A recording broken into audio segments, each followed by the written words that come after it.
यार मेरे ख्याल से ये समझाने की ज़रूरत तो नहीं है, लेकिन जितना अच्छा सर ने पढ़ाया था ना, बिल्कुल समझाने की ज़रूरत नहीं है। फिर भी मैं करा रहा हूँ। Study laminar flow between the fix parallel plate. अब ये क्या है, हमने नेवियर स्टोक मालूम कर लिया था। नेवियर स्टोक होता है एक अगर पार्टिकल एक जगह से दूसरी जगह जाता है तो इसकी चेंज इन एक्सेलरेशन या चेंज इन वेलोसिटी को मालूम करता है विद रिस्पेक्ट टू डिस्टेंस। तो अब क्या है, अब एक स्टडी फ्लो है। अब कंडीशन आपके पास ये है कि दो पैरेलल प्लेट्स हैं, सही है। ये इसका फ्रंट व्यू है, मैं इसका साइड व्यू दिखाता हूँ अभी आपको, सही है। अगर आप यहाँ से देख रहे हो ये इसका फ्रंट व्यू है, ठीक है।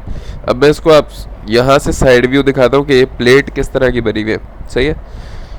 ये आपकी प्लेट है, ये आपकी प्लेट है, ठीक है। और पानी कहाँ पे, ये कंप्यूटर की स्क्रीन की तरफ, ये मेरी स्क्रीन की तरफ फ्लो हो रहा है, ठीक है। ये पूरी प्लेट जो यहाँ जा रही है इन्फिनिटी तक जा रही है, यहाँ पर प्लेट इन्फिनिटी तक जा रही है, इतनी बड़ी प्लेट है, सही है। तो ये इन्फिनिटी हो गया लेफ्ट राइट में, मतलब यहाँ से अगर मैं देखूँ, अगर ये वाई एक्सेस ऊपर है, एक्स एक्सेस यू है, तो जेड एक्सेस में पॉजिटिव जेड और नेगेटिव जेड में प्लेट जो है वो इन्फिनिटी तक जा रही है। मतलब इतनी लंबी प्लेट है कि अभी हमने इन्फिनिटी का मतलब ये होता है कि यार अभी इसकी कोई लिमिट नहीं है, अभी इसकी कोई लिमिट नहीं। सवाल में आपको लिमिट दी होगी तो आप लिमिट डाल दोगे 0 से 1 तक या 3 तक, इस तरह का सीन होगा, सही है। प्लेट का सीन आपको समझ आ गया।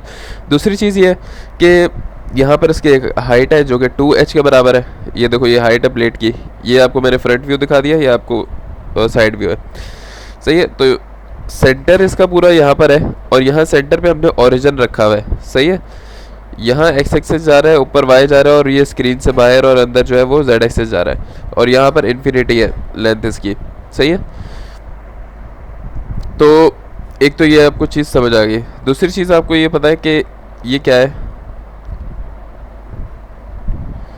ये है आपका steady flow, steady laminar flow between fixed parallel plates. ये दोनों प्लेट पैरेलल है, ये दोनों प्लेट्स फिक्स्ड है, मतलब ये मूव नहीं करेंगी। लेमिनार फ्लो, स्टेडी फ्लो मतलब यूनिफॉर्म फ्लो है, यूनिफॉर्म फ्लो। यूनिफॉर्म फ्लो का मतलब ये है कि जब लिक्विड, समझो मैंने ये वाली स्ट्रीम लाइन को देख लिया, यहाँ पर एक स्ट्रीम लाइन जा रही है यूँ करके, जो फ्लो की स्पीड यहाँ पर है, वेलोसिटी, यहाँ पर यू कंपोनेंट होगा, एक्स में यू कंपोनेंट होगा, वाई में वी कंपोनेंट होगा, जेड में डब्ल्यू कंपोनेंट होगा।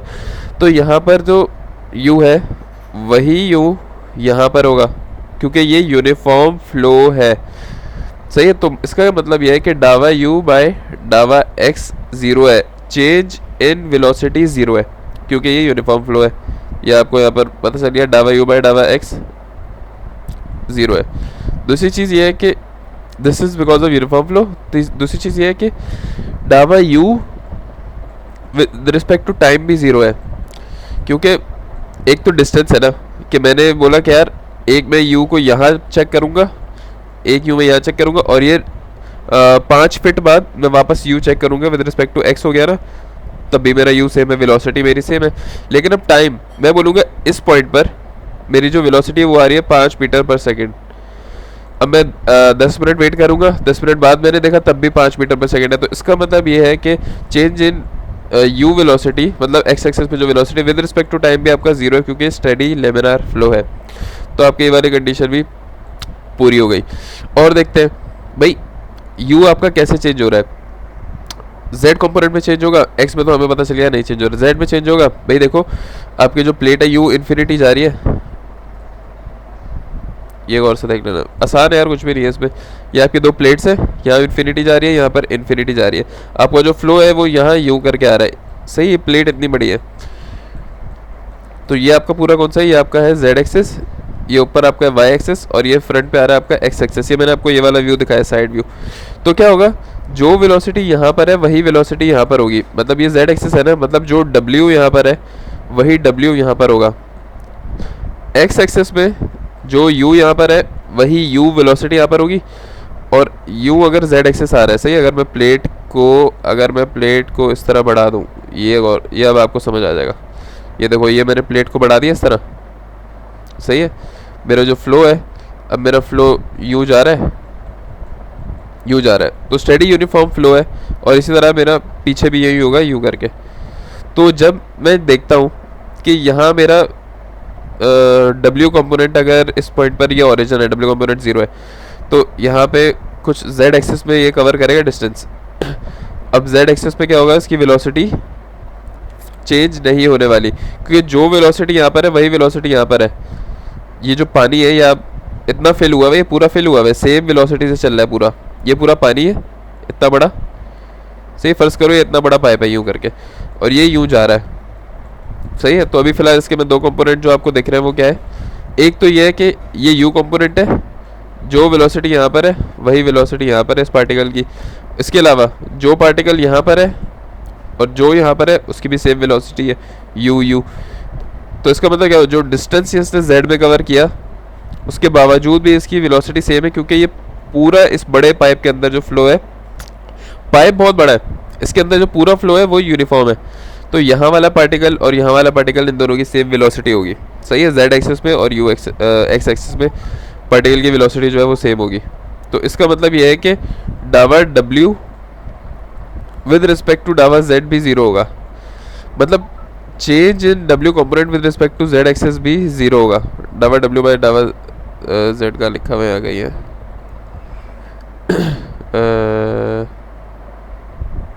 डावा डब्ल्यू तो है ही ज़ीरो।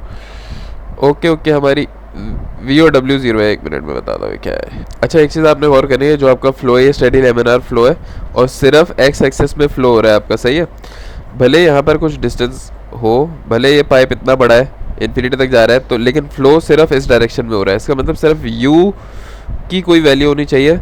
ऐसा नहीं है कि आपका फ्लो जो ऊपर चला गया, आपका फ्लो z एक्सिस में होने लग गया, पानी यहाँ पर आने लग गया, पानी आपका सिर्फ यहाँ जा रहा है यूँ करके z एक्सिस में डिस्टेंस तो कवर कर रहा है, लेकिन पानी सिर्फ जा x एक्सिस में रहे। तो इसका मतलब आपका जो v कंपोनेंट है वो ज़ीरो है और w component of velocity zero, क्योंकि यूनिफॉर्म में यही होता है ना। यूनिफॉर्म फ्लो में क्या होता है, आपने देखा पहले, यूनिफॉर्म फ्लो यू करके होता है, सिर्फ वेलोसिटी जो वो u के बराबर हो जाती है। तो यहाँ पर भी यही सीन है, v और w आपका ज़ीरो होगा, डावा u बाई डावा x आपका ज़ीरो हो गया। और इसका क्या मतलब है, u is equal to u y, u is the function of y, इसका मतलब है u is the function of y। कैसे है, क्योंकि देखो जो आपका u है, जो आपकी वेलोसिटी है वो with respect to y change होगी, सही है। x एक्सिस में जो वेलोसिटी यहाँ पर है वही यहाँ पर होगी, z एक्सिस में जो वेलोसिटी यहाँ पर है वही यहीं पर होगी, लेकिन y एक्सिस में ऐसा नहीं है, y एक्सिस में ऐसा नहीं है। जो वेलोसिटी यहाँ पर है वो यहाँ नहीं होगी, वो यहाँ नहीं होगी, क्योंकि क्या होता है कि यार फिक्स प्लेट जब भी होगी, ये आपने गौर से देखना है, जब भी एक फिक्स प्लेट है और पानी यूँ फ्लो करता है तो प्लेट के ऊपर, प्लेट की सरफेस पर कुछ वाटर चिपक जाता है फ्रिक्शन विस्कोसिटी की वजह से, सही है। कुछ फ्लूइड यहाँ पर चिपक जाता है, फ्लूइड पार्टिकल, ये हमेशा होता है। ख़ासतौर पे अगर आप शहद, मैं आपको बोलूँगा कि किसी ट्यूब के अंदर, छोटे से पाइप के अंदर शहद डालो, शहद का फ्लो करा दो, तो आप गौर करोगे थोड़ी देर बाद जो सारा शहद है ना वो पाइप में से निकल जाएगा और एंड पर उसकी सरफेस पर रह जाएगा। आप अगर चाय में भी वो डालते हो, शहद डालते हो या पानी में शहद डालते हो, तो बहने के बाद जो सरफेस पर रह जाता है, आपने देखा होगा शायद, वो इसलिए होता है क्योंकि हमेशा फ्लूइड पार्टिकल फिक्स प्लेट के ऊपर सरफेस पर रुक जाता है। तो बिल्कुल सरफेस का ऊपर जो वेलोसिटी है वो क्या हो जाती है, ज़ीरो हो जाती है। इसे हम कहते हैं, इसे क्या कहते हैं, हाँ याद आ गया, इसे हम कहते हैं नो स्लिप कंडीशन। इसलिए जो वेलोसिटी की प्रोफाइल आपकी हमेशा बनेगी वो यूँ करके बनेगी। ये प्रोफाइल क्या है, ये बताती है आपको कि सेंटर में सबसे मैक्सिमम स्पीड से पानी जा रहा है आपका, और फिर आहिस्ता आहिस्ता नो स्लिप की वजह से हल्का हल्का कम होते होते होते होते बिल्कुल जैसे प्लेट पे जैसे टच होगा ना पानी, तो वो ज़ीरो हो जाएगा, ठीक है। इसे कहते हैं नो स्लिप कंडीशन। ये देखो वेलोसिटी प्रोफाइल आपकी हमेशा ऐसी बनेगी, ये आपकी हमेशा ऐसी चलती रहेगी। यहाँ पर भी, यहाँ पर भी, यहाँ पर भी वेलोसिटी प्रोफाइल। सेंटर में आपकी वेलोसिटी जो है वो यू कंपोनेंट जो है वो मैक्सिमम हो जाएगा सेंटर पर, और टॉप पर और बॉटम पर यू आपका क्या हो जाएगा, मिनिमम हो जाएगा, सही है। तो मैं ये भी कह सकता हूँ कि y एक्सिस पे when x is equal to zero, y is equal to zero, the velocity is maximum. ये मेरा ओरिजिन है ना, यहाँ पर y जा रहा है, यहाँ पर x जा रहा है, x ज़ीरो नहीं है, वैसे ज़रूरी नहीं है, सिर्फ y ज़ीरो पे ही मेरी वेलोसिटी मैक्सिमम होगी। दूसरा मैं ये कह सकता हूँ when y is equal to h, तो मेरा u जो है वो मिनिमम है। जब आपका ये हाइट हो जाएगी यहाँ पर इस पॉइंट पर, तो आपका यू कंपोनेंट 0 हो जाएगा। ठीक है, काफ़ी सिंपल है। आपको सारी चीज़ें पता चल गई। U's a function of y कैसे हो रहा है यार, पक्का मत करो यार, नाक बंद हो गई मेरी। सही है। अब आपकी यू जो वेलोसिटी है वो एक फंक्शन है वाई की, क्योंकि जो आपकी ये यू वेलोसिटी है वो डिपेंड करती है वाई एक्सिस पर। क्योंकि अगर वाई आपका 0 है, फर्स्ट करो मैं यू वाई को ब्रेक करता हूँ, ये 1 है, ये 2 है, ये 3 है। ठीक है, वाई अगर आपका 0 है तो आपकी यू किसके बराबर है, मैक्स है। अगर आपका वाई 1 है तो आपकी वेलोसिटी कम हो रही है। अगर आपका वाई 2 है और कम, अगर आपका वाई 3 के बराबर है तो इस पॉइंट पर नो स्लिप कंडीशन की वजह से आपकी वेलोसिटी 0 हो जाएगी। तो इसका मतलब ये है कि u बराबर है something in a function of y। Function of y मतलब यहाँ कुछ भी हो सकता है, जैसे 3y हो सकता है या 3y-1 हो सकता है। तो आप y की वैल्यूज़ यहाँ पर पुट करते रहोगे और u की वैल्यू चेंज होती रहेगी। इसको कहते हैं फंक्शन ऑफ y। जैसे हम कहते हैं ना x is a function of y, x is equal to 3y + 2, x is a function of y, कि y की वजह से x की वैल्यूज़ चेंज हो जाएगी। इसी तरह ये सारा होता है कि u इस केस के बराबर है, u is a function of y। तो यहाँ पर आपने ये जितने भी चीज़ें निकाली du/dt, ये सब चीज़ें ज़ीरो होनी चाहिए। तो ये आप क्या करोगे, ये आप तीनों इक्वेशंस में पुट करोगे नेवियर स्टोक की। नेवियर स्टोक की कौन सी, ये आ गई नेवियर स्टोक की इक्वेशन। सही है, इन तीनों में आपने डालना है, पहले इसमें डालो, इसमें डालो, इसमें डालो। अब देखो मैं डाल रहा हूँ यहाँ पे du/dt हमारा 0 था। सही है, u में विद रिस्पेक्ट टू टाइम कुछ चेंज नहीं आ रहा। आपका du/dx 0 था क्योंकि x एक्सिस में कोई चेंज नहीं हो रहा। आपका v कंपोनेंट 0 है, आपका w कंपोनेंट 0 है, ये वाली पूरी टर्म 0 हो गई आपकी। यहाँ पर आ जाओ, यहाँ पर आने के बाद आपके पास क्या है, आपका देखते हैं क्या है। सही है, और आपका क्या है, आपका जो u कंपोनेंट है with respect to z change नहीं हो रहा। जो u कंपोनेंट है, u वेलोसिटी चेंज नहीं हो रही ना, वेलोसिटी कैसे सिर्फ y एक्सिस में चेंज हो रही है, ऊपर 0 है, बीच में मैक्स है, नीचे 0 है। तो x एक्सिस में भी चेंज नहीं हो रही, z में भी चेंज नहीं हो रही, y में हो रही है, तो y हमने यहाँ पे काटा नहीं है। दूसरी चीज़ आपकी ग्रेविटी 0 है। देखो आपका फ्लूइड यू जा रहा है, ग्रेविटी कैसे डाउनवर्ड एक्ट करती है, तो सिर्फ आपका जी वाई एक्ट करेगा, आपका जी एक्स और जी जेड जो है वो 0 हो जाएगा। तो आपकी ये वाली टर्म भी 0, तो आपका क्या बच गया, सिर्फ ये टर्म बच जाती है ऊपर वाली इक्वेशन में से। जो ग्रेविटी नीचे एक्ट कर रही है तो सिर्फ जी वाई होगा आपके पास। तो ये इक्वेशन 1 बन गई आपकी पहली वाली से। इसी तरह दूसरी वाली पर आ जाओ। दूसरी वाली पर आपका ये होगा रो जी वाई होगा, और आपका यहाँ पर ये तो सब में 0 हो जाएगा आपका, नहीं हाँ ये 0 हो जाएगा आपका। सबसे पहले W और V कंपोनेंट तो आपका 0 है ना, ये देखो ये V और W आपका 0 है। सही है, और W आपका 0 है, जो W कंपोनेंट है वो 0 है ना, W कंपोनेंट 0 है, V कंपोनेंट भी 0 है। देखो एक तो ये u/v/w है और एक यहाँ भी आ रही है v आ रहा है, ये v आ रहा है, v आ रहा है, तो हमारा v 0 है तो इसका डेरिवेटिव भी 0 आएगा। तो ये ऑटोमेटिकली v वाली सारी टर्म्स और w वाली सारी टर्म्स 0 हो गई। x एक्सिस में आपकी ये w की वजह से ये 0 है, ये v की वजह से ये 0 है, और यहाँ पर u तो है आपके पास, लेकिन डावा u/डावा x 0 है, इसलिए ये वाली टर्म हमने 0 की। सही है, तीनों की राइट हैंड साइड 0 हो गई, left hand side gravity z axis में नहीं है, इसकी ये वाली टर्म 0 हो गई। और ये होगा देखो w 0 है, w 0 है, w 0 है, तो w के डबल डेरिवेटिव भी 0 होंगे। v 0 है, v 0 है और v 0 है, तो आपके पास क्या बचा, सेकंड इक्वेशन में आपके पास बस ये दो चीज़ें आएंगी, थर्ड इक्वेशन में सिर्फ ये आएगा आपके पास। यहाँ पे देख लो,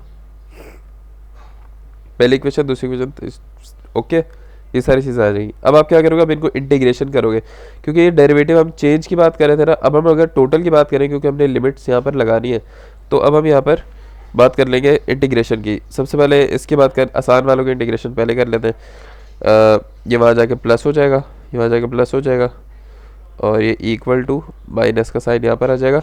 डावा वाई अगर मैं वहाँ ले जाऊँ, अब इनको इंटीग्रेट करूँ तो क्या होगा, प्रेशर बराबर हो जाएगा रो जी वाई के, प्रेशर बराबर हो जाएगा रो जी वाई माइनस का, सॉरी यहाँ पर माइनस आ रहा है ना यहाँ पर, तो प्रेशर बराबर से माइनस रो जी वाई प्लस का फंक्शन ऑफ एक्स जेड। ये क्या चीज़ है, असल में ये जो आपका इंटीग्रेशन है ना, ये बगैर लिमिट है, इसकी कोई लिमिट नहीं है, यहाँ पे कोई लिमिट नहीं है। तो जब लिमिट नहीं होती तो हमेशा इंटीग्रेशन के बाद एक कांस्टेंट को ऐड करते हैं, कांस्टेंट सी को। ठीक है, हमेशा आप कांस्टेंट ऐड करते हो, आप कांस्टेंट यहाँ पर आप इसके बजाय ये क्या है, ये सी है कांस्टेंट।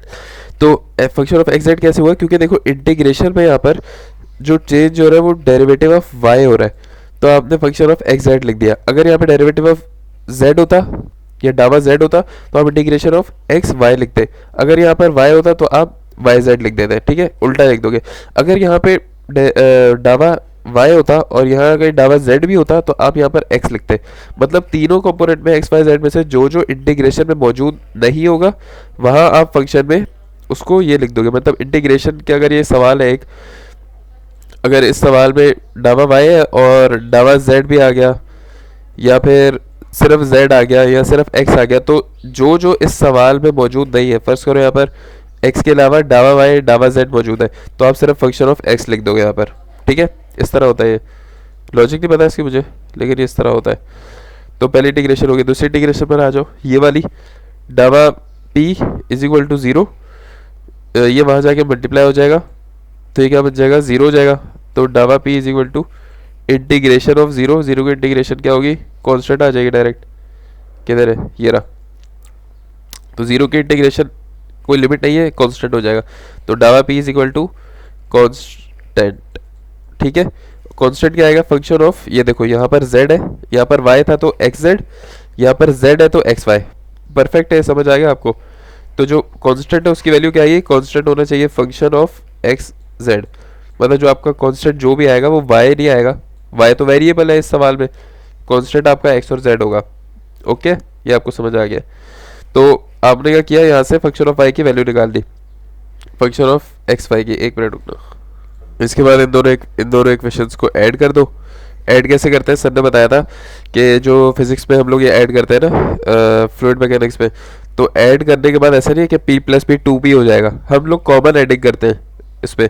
तो p कॉमन है, p बराबर है किसके, माइनस का रो जी वाई प्लस का, अब देखो इसकी लॉजिक वैसे मुझे नहीं पता, लेकिन मैं ये कह रहा हूँ कि z और y को जब कॉमन एडिंग करोगे तो ये बराबर हो जाएगा किसके, x के।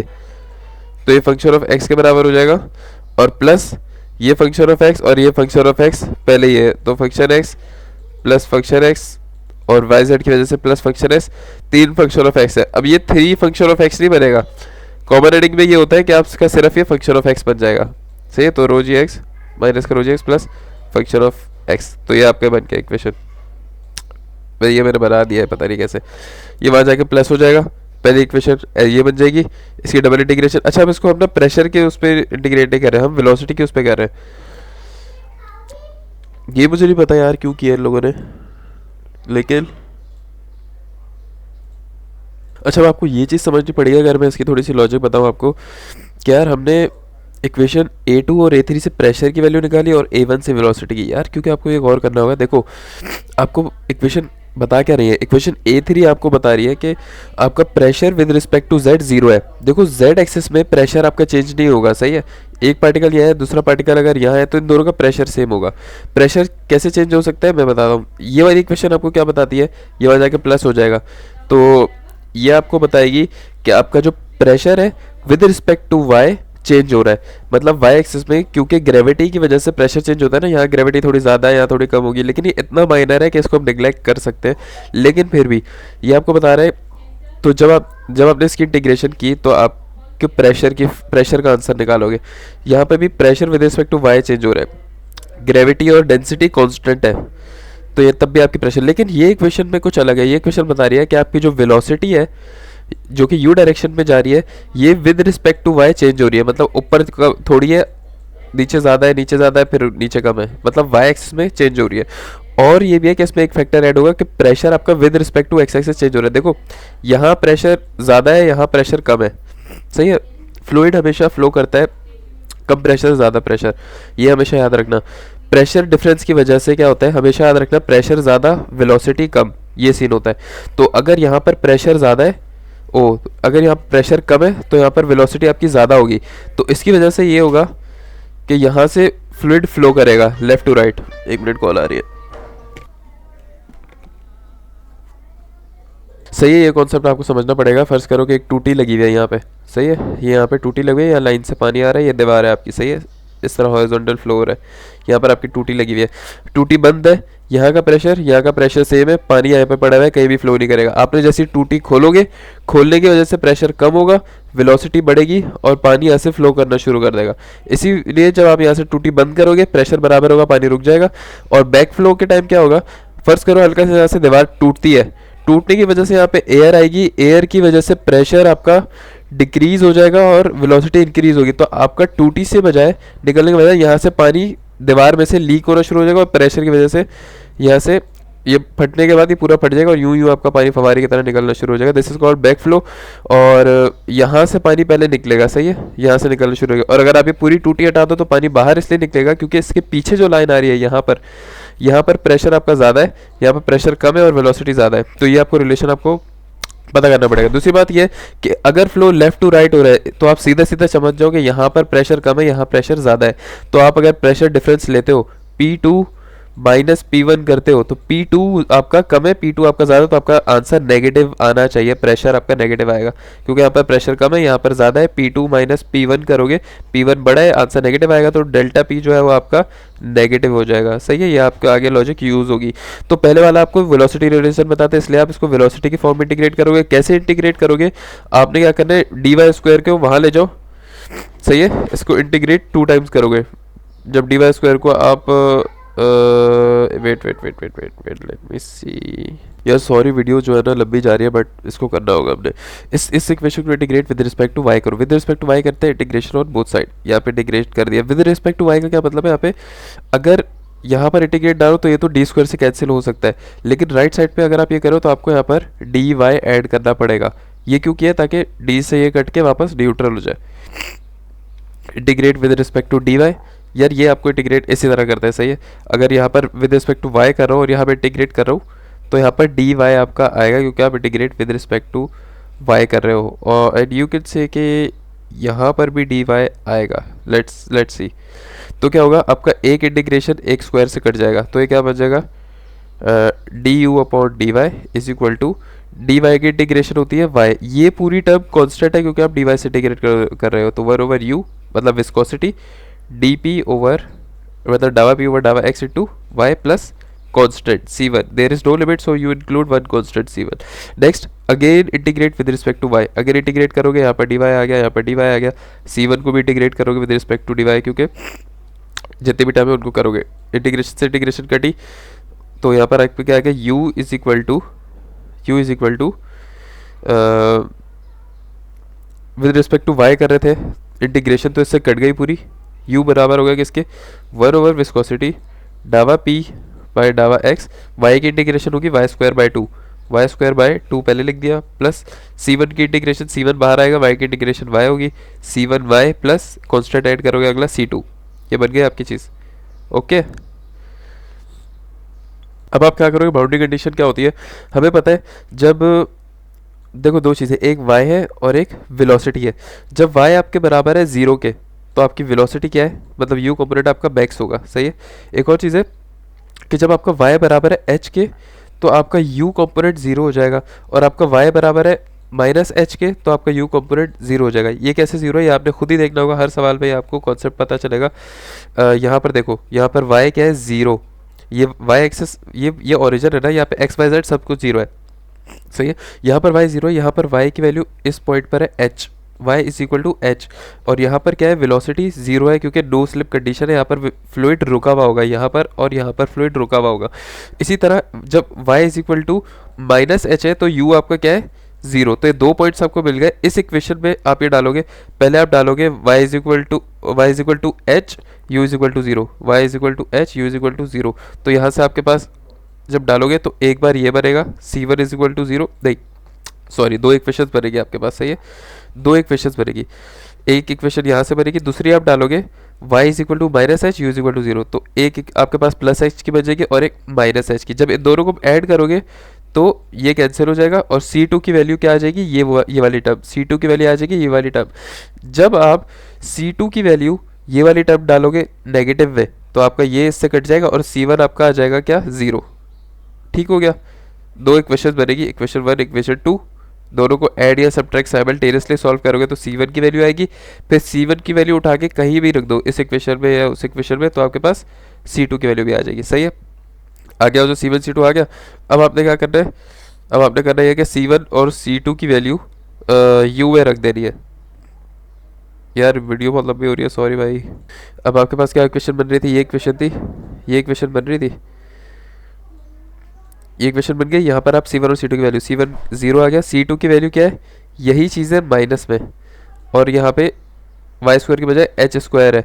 तो ये पूरी टर्म कॉमन लोगे, ये पूरी टर्म कॉमन लोगे तो y square minus h square आ जाएगा, y square minus h square आ जाएगा। सही है। C1 और C2 की वैल्यू यहाँ रख के देखो, जो कॉमन आ रहा है वो निकाल लो, ये इक्वेशन बन जाएगी आपके पास। सही है। ये आपको दे रही है वेलोसिटी डिस्ट्रीब्यूशन, कि वेलोसिटी आपकी वाई और हाइट की मदद से क्या फ़र्क पड़ रहा है, मतलब आपकी वेलोसिटी प्रोफाइल जो है वो हाइट और वाई के रिलेशन से, मतलब ये है कि हाइट आपकी ये एच है, और वाई आपका यहाँ भी हो सकता है, यहाँ भी हो सकता है, यहाँ भी हो सकता है, यहाँ भी हो सकता है। तो इनको चेंज करते हैं, आपकी वेलोसिटी प्रोफाइल ये बनेगी। यहाँ पर अगर वैल्यूज़ डालो ना, अगर आप 1 2 3 4 करके, ये आपकी वेलोसिटी प्रोफाइल बन जाएगी। अब ये क्वेश्चन बता रही है आपकी वेलोसिटी प्रोफाइल है parabolic, pressure gradient is negative. Pressure gradient negative कैसे है, अच्छा यहाँ पे लिखा हुआ नहीं है। फर्ज करो, अगर मैं एक चीज़ बताता हूँ, आपने अगर चेक करनी है, सही है, आपने यहाँ पर सेंटर में क्या है वेलोसिटी, सेंटर में क्या है आपका जो y है वो 0 है, और यहाँ पर y किसके बराबर है, यहाँ पर y है h के बराबर। तो यहाँ पर डाल दो, यहाँ पे h डालो, h स्क्वायर इसका 0 हो गया, वेलोसिटी टॉप पर क्या आ गई, 0 आ गई। और अगर यहाँ पर y को 0 डालो, y आपका 0 आएगा, तो आपकी वेलोसिटी मैक्सिमम आ गई with a negative direction. Negative direction को आप यहाँ तो ये बोल सकते हो कि यार ये इनफ्लो है इसलिए नेगेटिव है, कि अंदर जा रहा है, लेकिन ये ऐसा नहीं है। नेगेटिव डायरेक्शन इसलिए है क्योंकि प्रेशर ड्रॉप हो रहा है। ये जो डावा पी है, डावा p with respect to x है, इसके लिए नेगेटिव लगा हुआ है, क्योंकि लेफ्ट टू राइट प्रेशर आपका ड्रॉप हो रहा है। ये आपको बताया था ना अभी कि प्रेशर ड्रॉप होता है इसीलिए फ्लो करता है, तो इसलिए डेल्टा पी जो है नेगेटिव आता है। तो यहाँ जो इसका आंसर नेगेटिव में आएगा वेलोसिटी का, वो सिर्फ प्रेशर ड्रॉप बताएगा, वरना वेलोसिटी आपकी मैक्सिमम आएगी जब आप इसको 0 रखोगे। ठीक हो गया। Volume flow rate per unit length, volume flow rate कैसे निकालते हैं, Q is equal to AV होता है, फ्लो रेट क्या होता है, Q is equal to AV। तो Q is equal to area होता है लेंथ इंटू हाइट या ब्रेथ कह सकते हो, मल्टीप्लाई बाय वेलोसिटी। वेलोसिटी हम रिप्रेजेंट कर रहे हैं U से। सही है। अब क्या है, Q इज इक्वल टू, देखो हाइट हमें पता है कितनी है, देखो हाइट हमें पता है, हाइट कितनी है मैक्सिमम 0 से लेके h तक है। यहाँ से अगर मैं बोलूँ 0 से लेके h, या मैं अगर यहाँ से ले लूँ नेगेटिव h से पॉजिटिव h, तो मेरी हाइट नेगेटिव h से पॉजिटिव h जा रही है। अगर यहाँ से देखो ये नेगेटिव h है, ये पॉजिटिव h है, ये 0 है, ये नेगेटिव h है, ये पॉजिटिव h है, तो नेगेटिव h से पॉजिटिव h जा रही है, तो हाइट मेरी तो नेगेटिव h से पॉजिटिव h जा रही है। पहली बात तो ये हो गई। सही। और मेरी क्या है, और अच्छा हाइट मेरी होगी, और लेंथ कितनी जा रही है, देखो यार ये लेंथ जो है ना ये इन्फिनिटी जा रही है, ये लेंथ इन्फिनिटी जा रही है। सही है। क्योंकि वॉल्यूम यहाँ वेलोसिटी है, और आपने एरिया लेना है इस डब्बे का, क्योंकि परपेंडिकुलर प्लेन पर आप एरिया लोगे। तो ये इन्फिनिटी जा रहा है, जेड एक्सिस मैंने बताया था, ये इन्फिनिटी जा रहा है।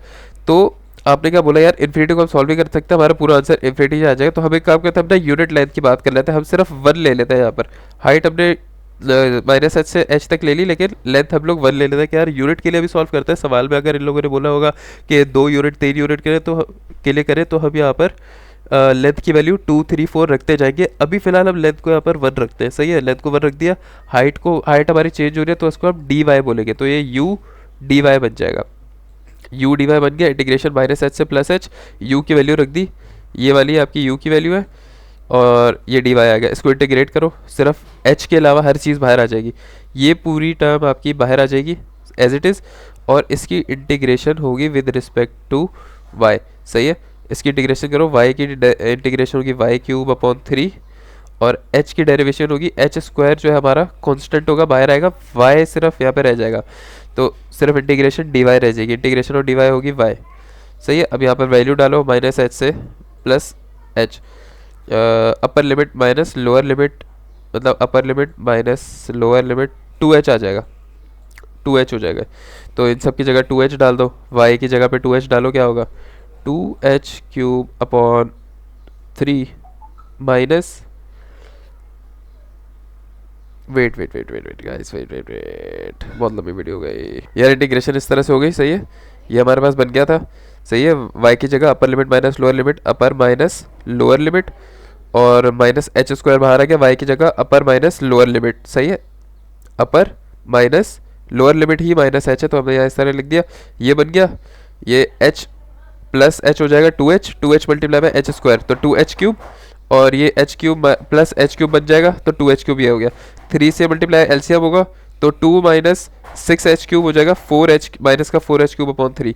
तो यहाँ पर आप इसके बजाय क्या लिख सकते हो, जो इंटीग्रेशन है इसके बजाय आप लिखोगे 4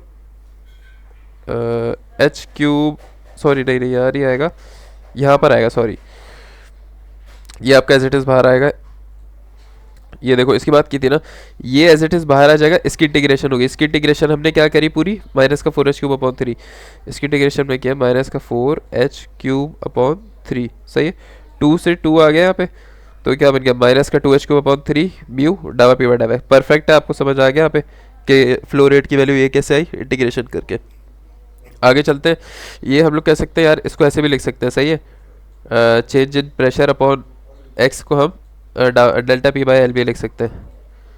अच्छा इसकी भी छोटी सी गहराई होती है, लेकिन इसकी गहराई में नहीं जाते, सीधी सीधी क्या है, एक्स आपकी लेंथ है, ये जो एक्स है सही है, और पी आपका प्रेशर है, और डावा को हम डेल्टा भी लिख सकते हैं कुछ कंडीशन में, ये आपकी ज़रूरत नहीं है अभी, सिर्फ इतना समझो कि लिख सकते हैं, सही है। तो ये हमने लिख दिया, डावा पी बाय डावा एक्स को हमने रिप्लेस कर दिया, नेगेटिव साइन हमारा कैसे हट गया, क्योंकि डेल्टा पी किसके बराबर है, P2 माइनस P1 के, तो इसकी वजह से P2 आपका छोटा है, P1 आपका बड़ा है, तो आपका नेगेटिव साइन आता है, तो जो चेंज इन प्रेशर है विद रिस्पेक्ट टू एक्स वो नेगेटिव होता है, लेकिन delta P is not negative, change in pressure negative है, क्योंकि डेल्टा पी को जब खोलोगे, डेल्टा पी को जब खोलोगे तो नेगेटिव होगा, बंद करोगे तो सिर्फ डेल्टा पी ही कहलाएगा, इसलिए यहाँ पे नेगेटिव साइन आपका हट गया, सही है।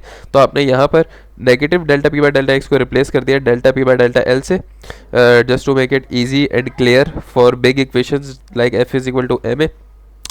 तो ये आपका बन गया, प्लस अगर आपने, ये आपके पास इक्वेशन आ गई फ्लो की, प्लस अगर आपने वेलोसिटी की फॉर्म में निकालनी है तो हमें पता है क्या होता है, Q is equal to A V, area multiply by velocity, and velocity is equal to flow rate divide by area, क्या होता है लेंथ इनटू हाइट, हमारी टोटल हाइट कितनी है नेगेटिव एच से पॉजिटिव एच तक, इसका मतलब क्या है टोटल, अगर मैं ये नेगेटिव सिर्फ डायरेक्शन के लिए, टोटल हाइट कितनी है, अगर ये भी डिस्टेंस h है ये भी डिस्टेंस h है, नेगेटिव सिर्फ डायरेक्शन की वजह से, तो टोटल डिस्टेंस है 2h, और लेंथ हमने कितनी ली थी यूनिट के लिए 1, लेंथ हमने अभी सिर्फ यूनिट के लिए ली हुई है, तो v is equal to 2q upon 2h आ गया, या एरिया की वजह से यहाँ पर हमारा 1 आएगा सिर्फ, क्योंकि हमने सिर्फ यूनिट लेंथ ली है, 1 लेंथ, क्योंकि ये इन्फिनिटी जा रहा था, तो v की बजाय q अपॉन 2h, और तो q की जगह आप डाल दो q is equal to v into 2h, q is equal to V into 2h डालोगे तो 2 से 2 कट जाएगा, h से h स्क्वायर रह जाएगा, ये आपके पास इक्वेशन बन जाएगी। इसके बाद क्या करोगे आप, इसके बाद आपने करना है ये, अब आपको समझ आई, देखो जब हम कंपोनेंट्स की बात करेंगे u v w, तब आप डावा p डावा वगैरह लोगे, जब आप बड़े कंपोनेंट की बात करोगे direct velocity v u v w नहीं v, तब आप डेल्टा की बात करोगे, क्योंकि ये बड़े फॉर्मूले हैं। तो हमने क्या करना है, हमने डेल्टा को, हमने कैपिटल v को छोटे v से कंपैरिजन कराना है कि क्या इन दोनों का वो है रिलेशन, क्या है एक दूसरे का, जो टोटल वेलोसिटी है इन ऑल डायरेक्शंस, इसका सिर्फ वन डायरेक्शनल वेलोसिटी के साथ क्या रिलेशन है, वो कैसे निकालोगे, v की वैल्यू यहाँ निकाली है, और u की वैल्यू हमने यहाँ ऊपर निकाल ली थी, सही है। इन दोनों को आपने क्या करना है, रिलेट करना है, इन दोनों को रिलेट करना है। इस वेलोसिटी इक्वेशन में अगर हम सेंटर की बात करें, इस वेलोसिटी इक्वेशन में अगर मैं सेंटर की बात करूं कि सेंटर में y आपका 0 है, ओरिजिन है, ओरिजिन पे x y z सब 0 है, तो आपकी इक्वेशन बनेगी म्यू बराबर है माइनस का एच स्क्वायर अपॉन 2 विस्कोसिटी डावा u अपॉन डावा x। फर्ज करो कि मैं एच स्क्वायर एक जगह बना देता हूँ, कंपैरिजन में फर्स्ट ऑफ ऑल ना मैं माइनस को निगलेक्ट करूंगा ये वाला, क्योंकि ये माइनस जो है ये प्रेशर ड्रॉप की वजह से है, एंड हम इस पूरे को अभी हम कांस्टेंट लेंगे क्योंकि हम सिर्फ वेलोसिटी को कंपेयर कर रहे हैं, तो माइनस को अभी मैं निगलेक्ट करूंगा। इसका एक अच्छा रीज़न है, अभी रुक जाओ आपको समझ आ जाएगा। ये मेरे पास इक्वेशन बनती है, तो मैं माइनस को निगलेक्ट करता हूँ और मैं एच स्क्वायर की फॉर्म में इक्वेशन बना लेता हूँ। मैं आपको एक रिलेशन बता रहा हूँ, अभी आप गौर से देखना। एच स्क्वायर बराबर है म्यू टू विस्कोसिटी डावा एक्स अपॉन डावा पी। फर्ज करोगे अगर मैं यहाँ माइनस ले भी लूँ, अब एच स्क्वायर मेरा इसके बराबर है और मैंने यहाँ पर क्या बनाया एच स्क्वायर इसके बराबर है। इस इक्वेशन में भी मैंने एच स्क्वायर की एक इक्वेशन बना दी। अब मैं एच स्क्वायर को एक दूसरे से रिलेट कर सकता हूँ भाई। तो मैं एच स्क्वायर की ये वैल्यू वहाँ डाल दूंगा, 3 V3 UL delta P V3 is equal to V three U L delta P is equal to V three U L upon delta P. Viscosity से विस्कोसिटी कैंसिल हो गई, सही है, डावा पी से डावा पी कैंसिल हो गया, लेंथ से लेंथ कैंसिल हो गई, नेगेटिव हमारा एक कांस्टेंट मतलब नेगेटिव हमारा डावा पी बाय डावा एक्स जब खत्म हो गया तो हमारा नेगेटिव साइन भी खत्म हो जाएगा, क्योंकि ये सिर्फ इस चेंज इन लेंथ के लिए था, सही है। तो ये इसके बराबर हो गया, तो 2u बराबर है 3v के, तो मेरा u बराबर है किसके, 3/2v के। ये मैंने रिलेशन बता दिया कि मेरी जो u कंपोनेंट में जो वेलोसिटी है वो, जो मेरी u कंपोनेंट वो 1.5 टाइम ज़्यादा है कैपिटल वेलोसिटी के। जो टोटल वेलोसिटी v है उसके मुकाबले जो मेरी मैक्सिमम वेलोसिटी है, मैक्सिमम वेलोसिटी मतलब जो आपकी एवरेज वेलोसिटी v है, मैक्सिमम वेलोसिटी उसके 1.5 टाइम ज़्यादा है, सही है। ये आपको रिलेशन यहाँ पर दिख गया है, ये रहा 3/2, u मैक्स बराबर है 3/2 v के, ओके। अच्छा नेक्स्ट अगला स्टेप आपके पास ये दो चीज़ें आ जाए। देखो since the pressure gradient in the x time constant, हमने ये ऊपर एक इक्वेशन निकाली थी, ये वाली इक्वेशन बनाई थी हमने ऊपर, इक्वेशन A3 से। प्रेशर किसके बराबर है, प्रेशर रो डेंसिटी ग्रेविटी और वाई पे बिल्कुल मायने डिपेंड करता है, क्योंकि ऊपर जाके ग्रेविटी थोड़ी बहुत ऊपर नीचे होती है, लेकिन रो जी एच हाइट पे थोड़ा बहुत डिपेंड करता है, लेकिन it is a function of x, ये आपको गौर से देखनी है।